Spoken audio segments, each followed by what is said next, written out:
we've got here the KuKirin G2. Yeah, you guessed right. Thank you very much, KuKirin, for sending this. The manual. Nice. We've got some keys and screws. We've got the rear fender. I guess this thing has to go up. Careful to not cut any wire. And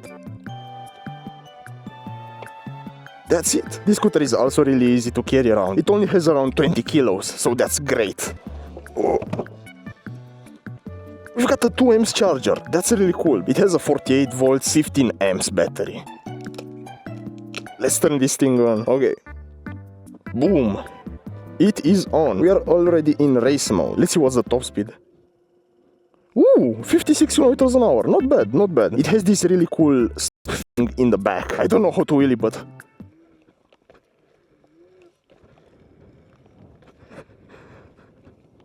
Okay, let's do a proper top speed test. Okay, let's go. 30 kilometers an hour, 31, 32. Take into consideration that I'm a really heavy guy. I weigh about 100 kilograms and yeah, 41. Come on. 42. The battery is fully charged. I just charged it. Come on.